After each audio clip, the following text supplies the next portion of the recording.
ആയിട്ടുള്ള പപ്പടമാണ് കേട്ടോ. അത് നമ്മൾ ഇതേപോലെ ഒന്ന് പൊരിച്ചെടുത്തിട്ട് മാറ്റി വെക്കാം. എന്നിട്ട് അതേ പാത്രത്തിലേക്ക് തന്നെ നിങ്ങളെ എരിവിനനുസരിച്ചിട്ടുള്ള വറ്റൽമുളകും റോസ്റ്റ് ചെയ്ത് മാറ്റി വെക്കാം. കുറച്ച് ചെറിയ ഉള്ളി എടുത്തിട്ടും റോസ്റ്റ് ചെയ്യുക. കുറച്ച് പുളി ഇട്ട് കൊടുക്കുക. ഒരു ചെറിയ കഷ്ണം ഇഞ്ചിയും ആ വെളിച്ചെണ്ണയിലേക്ക് ഇട്ട് കൊടുക്കുക. കുറച്ച് ഫ്രഷ് ആയിട്ടുള്ള കറിവേപ്പില ഇട്ടിട്ട് നന്നായിട്ട് ലോ ഫ്ലെയിമിൽ വെച്ചിട്ട് റോസ്റ്റ് ചെയ്തിട്ട് അതും നമുക്ക് മാറ്റി വെച്ചിട്ട് ഒരു സുജാതേജിന്റെ മിക്സിയിലേക്ക് നമ്മൾ പൊരിച്ചെടുത്തിട്ടുള്ള എല്ലാ സാധനങ്ങളും ഇട്ട് കൊടുക്കുക. എന്നിട്ട് നമ്മൾ എന്താക്കുക, കുറച്ച് തേങ്ങയും കൂടി ഇട്ട് കൊടുക്കുക. തേങ്ങ ഇല്ലാണ്ട് എന്ത് ചമ്മന്തിയാന്ന് ഗൈസ്. എന്നിട്ട് നന്നായിട്ട് ഒന്ന് അരച്ചെടുക്കുക.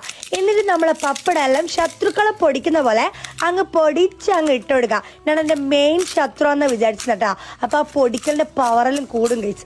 എന്നിട്ട് അതിലേക്ക് ആവശ്യത്തിനുള്ള ഉപ്പ് ഇട്ട് കൊടുക്കുക.